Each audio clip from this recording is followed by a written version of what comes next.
The Ferrari Challenge gets us underway in Valencia now on Channel 5 in Motorsport Mundial.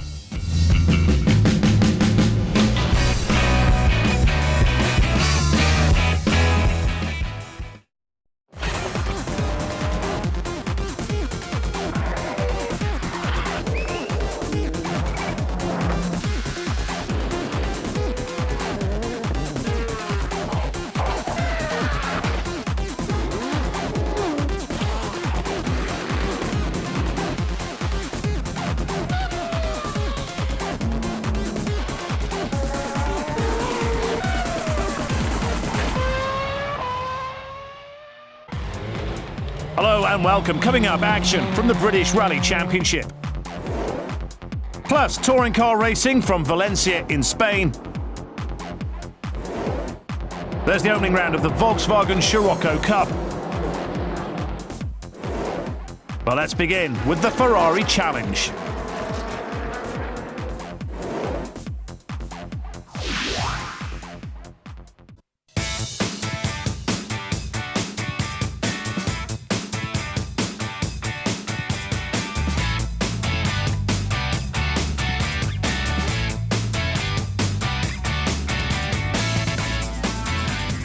Valencia in Spain's the setting for round 2 of the Ferrari Challenge following the opening skirmish at Monza in Italy.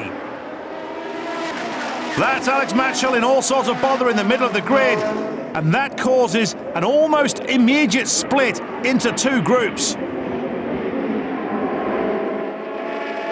It's Stefano Guy out in front, and he looks to have Alexei Vasiliev and Max Blancardi for company. And that's Dennis Anderson, the Dane, who's slid off and is in the gravel and looking to keep his momentum going so he can rejoin.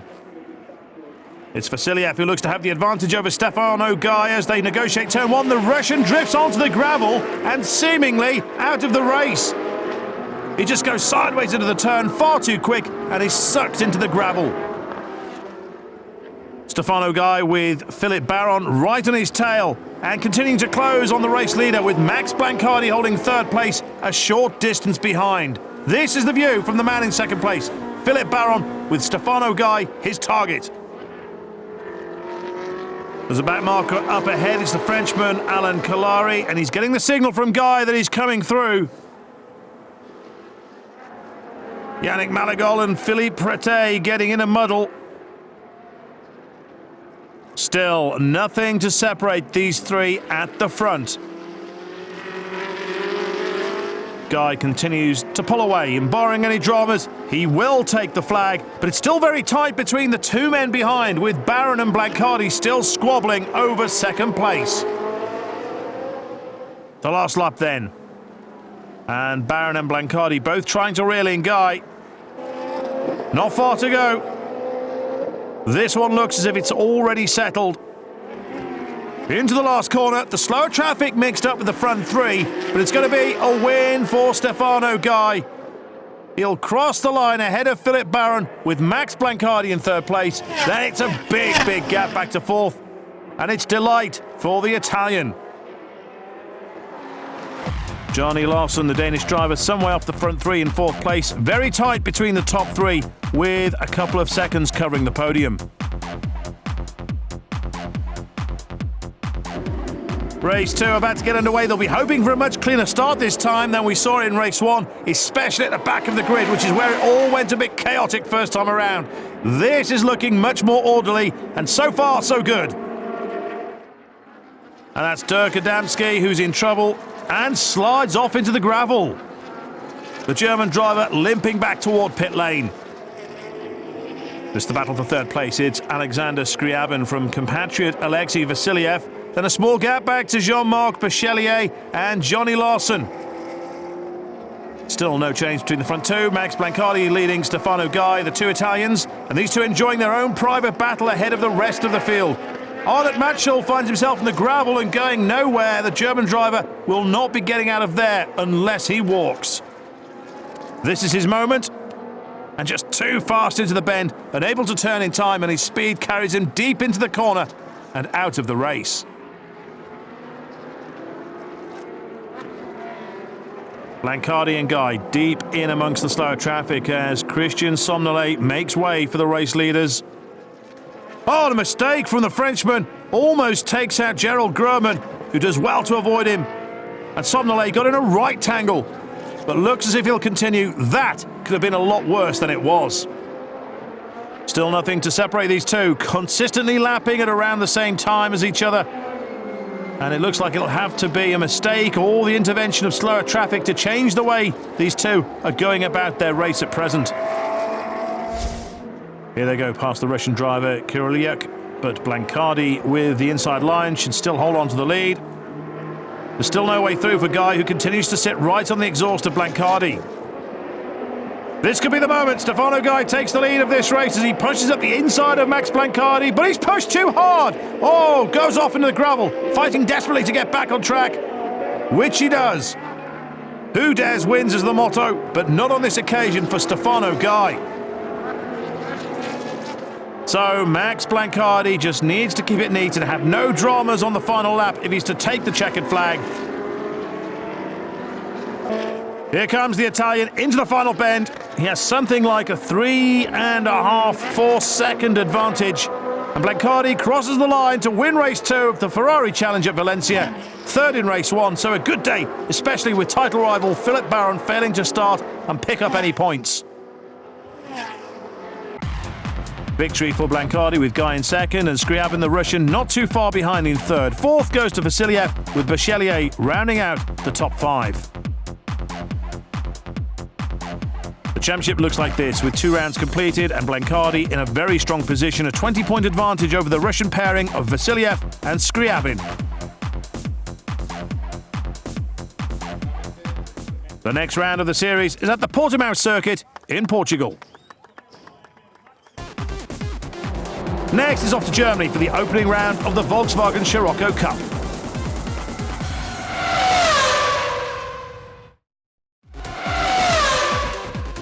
Welcome back, and it's off to Germany for the next piece of action.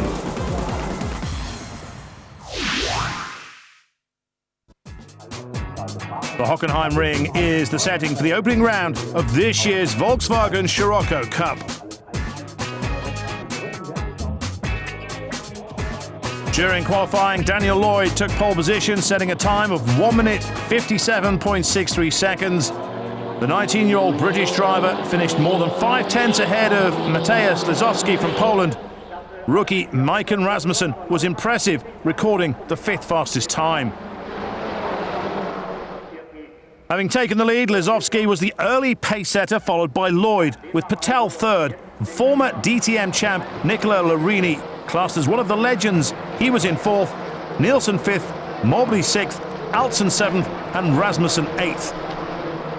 However, drama at the back of the field as one of the drivers spun off and found themselves pushed up against the barrier. Here's the replay. Watch for car 12. It's difficult to judge whether they'd received a nudge from someone else or was it just driver error that saw them leave the track in somewhat spectacular fashion. This opening round of the Scirocco R Cup includes a number of DTM legends, those who've been crowned champion in the German Touring Car Series. Along with 1993 winner Nicola Larini, our Kurt team, the 1986 champ, plus Klaus Niedwietz, Johnny Cecotto and Uwe Alsen. There are also 9 rookies tackling their first Scirocco R Cup season in this event at Hockenheim. That's a total of 21 drivers, and they're divided into 10 in the junior competition and 11 in the pro category. This year, the cars have a new standardised rear wing, producing more downforce, and the overall weight of the vehicle has also decreased by 40 kilograms.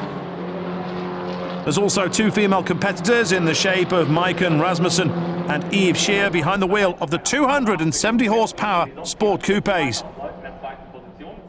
And there are also 12 different nations being represented throughout the field. At times, the action on the track at Hockenheim got a little too close for comfort for some drivers, while we also got a demonstration as to what happens when you hit the rumble strip at speed while turning right at a bend. Up on two wheels, and certainly a spectacular sight. In the group of legends, ex-Formula One racer and 1993 DTM champion Nicola Larini made a strong showing. Thanks to clever tactical use of the push-to-pass button, he managed to overtake a few rivals on the final laps and clinch a podium finish. Behind him, Uwe Alton would take 5th place, while Johnny Cecotto, from a grid position of 19th, pushed forwards to 11th position, cutting half of the field in the process. A nail-biting duel was also fought by the two legends Kurt Thiem and Klaus Niedwitz, who had shown some spectacular battles the previous season at the Lausitz Ring. Unlike last year, Niedwitz had a razor-thin lead over Thiem on this occasion. Having passed pole setter Daniel Lloyd shortly after the start, Lisowski put in a very polished performance, and the 20-year-old driver held on to the lead all the way to the finish. It was also a good race for Maiken Rasmussen, who is supported by the FIA Women and Motorsport programme, and she would go on to take a 9th place finish. Last year's overall runner-up, Jan-Hendrik Uben, was struck by misfortune as problems with the gearbox forced him to retire. As the checkered flag came out, Lisowski's advantage over second-place Lloyd was a slender one, with Larini a further 0.8 of a second back in 3rd. Patel just edged out Alton for 4th place, with Nielsen in 6th, and then a 5-second gap back to Mobley in 7th, and Gladzitz in 8th.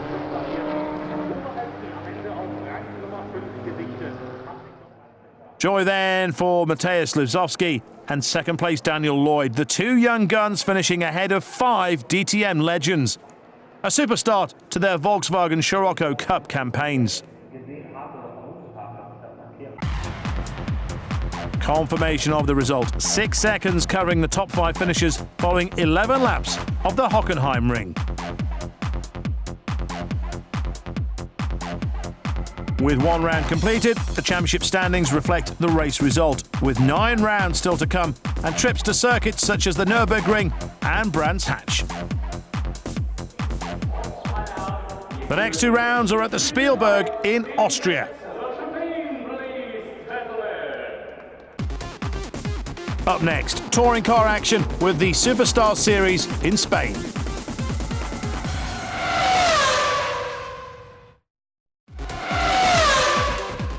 Hello again, and it's off to Spain for touring car action.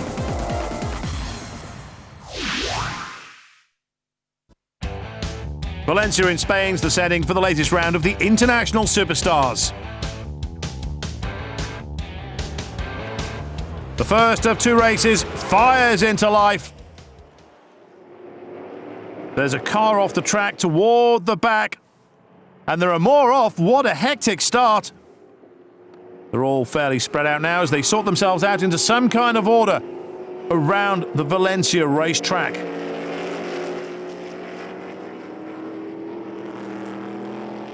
'18 is Max Pagoli. These cars have 500 brake horsepower V8 engines, and there are representatives from Mercedes, Porsche, BMW, Chrysler, Lexus, Audi, Cadillac, Jaguar, Chevrolet and Maserati, and the series attracts high-profile names such as Giovanardi, Herbert and Morbidelli. On board with Bertolini in the Maserati as he continues to lead this race. Oh, retirement for Michaela Cerruti. The front right wheel has collapsed. Her car is going nowhere as she storms back toward pit lane. It's Bertolini who continues to lead, and it's a handy advantage over Ferrari in second place, who begins his next lap, and the gap between the 2 cars continues to increase. Someone else in trouble, and that's Francesco Linosi, who was pointing the wrong way but manages to correct himself. Now this is a replay of that moment, and looks like he locked up and lost control on the turn. Meanwhile, this is Circuit heading back out from the pit lane. Lenosi, meanwhile, is back amongst the action, and flames from the MRT-prepared Chrysler of Mauro Cesari as his engine blows, and that will mean fluid on the track.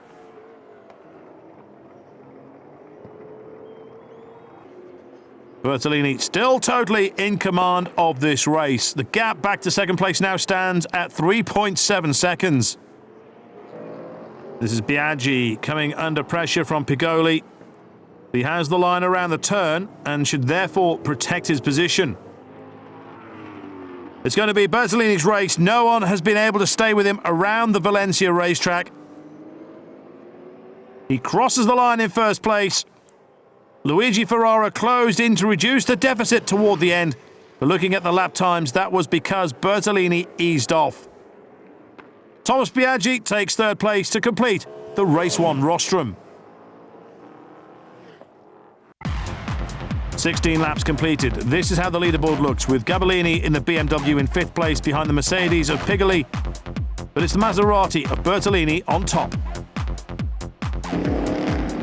Race 2 about to get underway with the lights about to go. And it's the Maserati of Bertolini which is looking quick. So too Luigi Ferrara, who's on the outside of Bertolini's. They power toward the first corner, the left-hand turn. And Ferrara pushes in front of his rival and will take the lead. A stunning display of power from the Mercedes. Bertolini carrying an extra 10 kilograms of success ballast following his win in the first race. Thankfully, no dramas on this occasion. Bertolini still second. The gap on the previous lap was 1.7 seconds, and he's taken 4/10 off that this time. It's now 1.3 seconds, so the gap is closing between him and race leader Ferrara. So it's Ferrara from Bertolini with Pigoli in third and Gabellini in fourth place, and everyone, it would appear, still jostling for position right throughout the order. And that's Fabrizio Olmeta in a spin, and that's after coming in contact with Alberto Cerqui, who looked to be the guilty party. He seemed to push his nose into Olmeta, who spun, and he's now in the gravel as a result.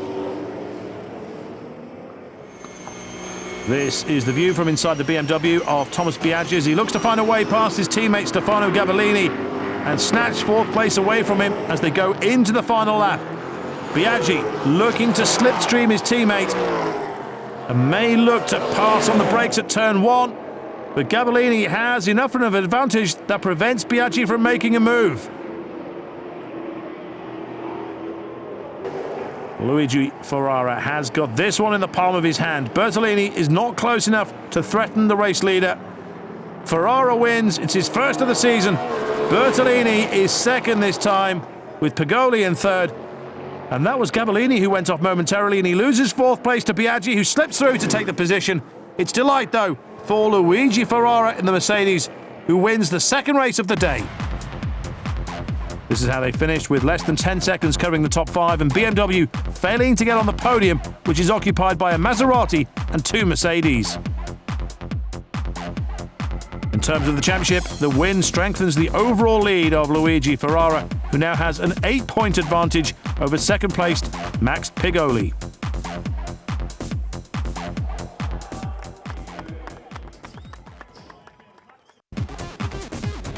Next is off-road action with the British Rally Championship.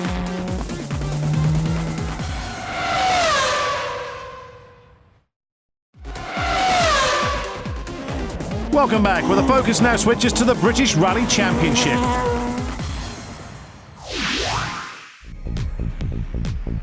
Round 3 of the Dulux Trade British Rally Championship brings us to Carlisle at the start of a 2-day foray into Kielder Forest and some of the most challenging gravel stages anywhere in the world. Mark Donnelly was first man away in the Formula 2 Championship. Remember, he was one half of a massive battle on the previous round, which looked likely to continue here until he checked in late for the start of day 2 and then turned in a virtuoso performance, making up the 1 minute and 40 seconds penalty. Craig Breen finished just in front of him on a day when the battle for the lead saw the top 3 changing places all the time. The new for 2011 championship producing close competition, stage by stage and event by event. Breen could easily have been a contender for the win here. Here's a man who definitely was a contender and led the rally until the 12th of the 13 stages. Finland's Jukka Korhonen, brand new to the championship and to Kilda Forest, but looking neat and tidy everywhere, setting consistently fast stage times. Marty McCormack didn't have the same luck. A gearbox problem at the start of day 2 bugged him all day long. Go now. 100, 3 laps lost, over 30. His stage times were all over the place, but it finally all came good for him at the end of the day. He was leading the rally at the only moment that really counted, and that made him the 3rd winner in as many events to keep this championship wide open. Elfyn Evans came to the Pirelli off the back of an emotional win last time out on home ground in Wales, but his Pirelli International turned out to be mostly about tyres. No problems on Friday, but too soft a compound on Saturday as the sun blazed down and the temperature rose meant he was losing about a second a mile to David Bogie.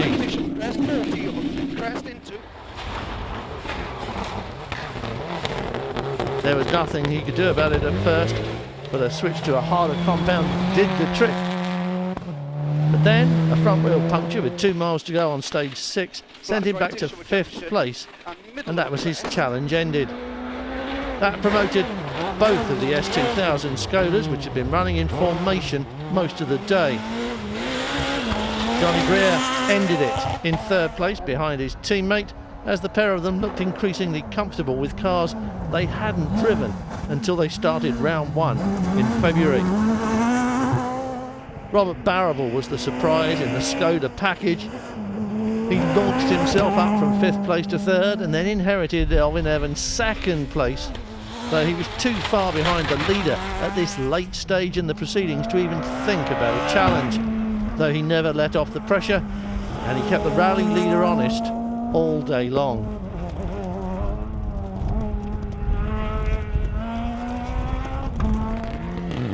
But David Bogie was the surprise package of the event and the leader from start to finish, and accomplished an impressive performance that never faltered under pressure and never deviated from the game plan. It was a significant drive in every way and an even more significant win. 2 out of 3 and a 2nd place to back it up makes him a convincing championship leader. Slowing for 5 right, classing through dip. And it's hard to think of anyone at this moment who could mount a consistent challenge to him on the next 5 rounds. It's not often that you can say that this early in a championship, and it only takes 1 mistake to make it wrong. But David Bogie's on top of his game right now. David Bogie tops the overall table, of course, but look how close to him Elfyn Evans still is. Johnny Greer is close in 3rd, but Bogie is the man right now.